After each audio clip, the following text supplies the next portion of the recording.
And that's not all. In version 3.3, 2 brand new artifact series will become available.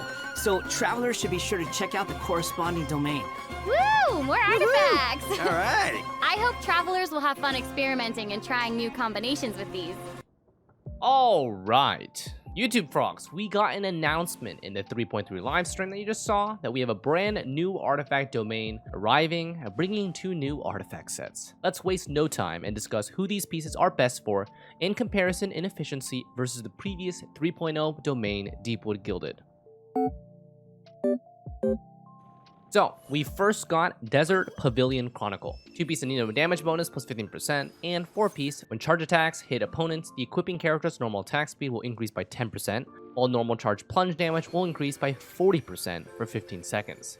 Now, my first impressions from the livestream was wow, we are really starting to power creep the Wanderer/Gladiator artifacts and provide new sets that are increasingly more powerful with less of a loss. Previously, we had Shimenawas that granted 50% normal charge plunge damage, but you lose 15 flat energy. Now, we don't lose anything, but we need to have a charge attack hit opponents, and we not only gain 40% normal charge plunge, but also 10% normal attack speed. Now, obviously, this is going to be best in slot for the upcoming Wanderer, previously known as Scaramouche. Don't need rocket science to figure it out, even though we don't have the full details. Livestream revealed a bit of stuff that very clearly showcased a selfish, flying Anemo DPS, Windblade Airbender style. Definitely his best in slot. But what about our other characters? Now, for Anemo characters, this is actually quite substantial on common characters that you may know. So let's bring those up. So, we've got C6 or C5 and below main DPS Kazuha that can use this. DPS Jean also works, but it's not substantially better than hybrid or physical DPS Jean. Xiao can use it if you lead with charge attack, but it's not stronger than 4-piece Vermilion. It is stronger than his 2-piece sets of attack percent or Anemo damage bonus. Venti, no. Heizo, actually his new best in slot. Sayu, no.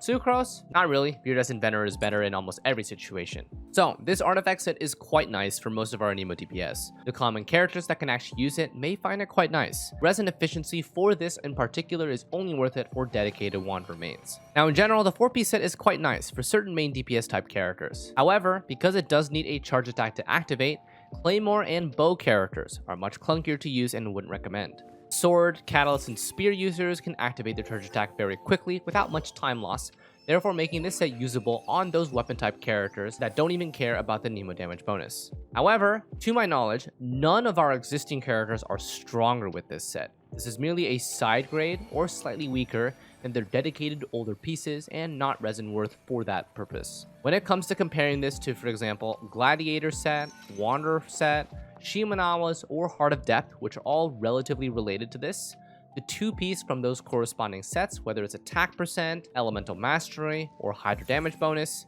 they will provide the edge in DPS for whatever particular character that you're building. For all intents and purposes, this artifact is only really best for the Wanderer, but it's a clear indication that these artifact designs are getting slightly stronger every single time.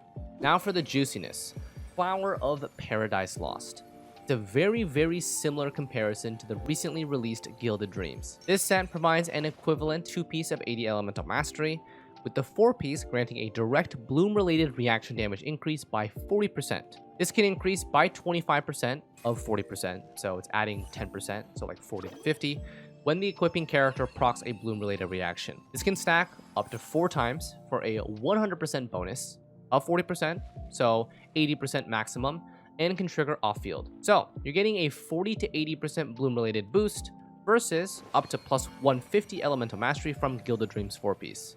Now, in my opinion, this seems like a direct power creep for bloom-related characters over the Gilded Dreams. Our spread and aggravate builds won't use this and stick with the generic Gilded Dreams or Thundering Fury for certain electro characters. Some of you may be thinking, would this be good on Nahida? In Virgin Hyperbloom, no, since Nahida is not the trigger for their final reaction. For Nahida plus Nilou, possibly, but is it worth refarming? In my opinion, no. So, this is a set for our Electro Elemental Mastery builds like Cookie or Raiden Shogun for Hyperbloom, or Pyro Elemental Mastery builds like Toma for Burgeon.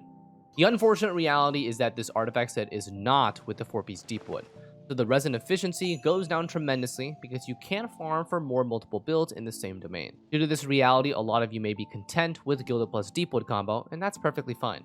For me personally, I definitely want to get at least one full 4-piece flower set and see what happens when combined with Constellation 2 Nahida. Curious how the scaling will go. So then, who is staying on Gilded Dreams and who is moving to the Flower of Paradise in an ideal situation? So for Gilded Dreams, we have non-Thundering Fury, Aggravate, or Spread users. So this would include characters like Gilded Dreams Tignari, Gilded Dreams Yaimiko, DPS Spread Nahida, and non-Thundering Fury Sino.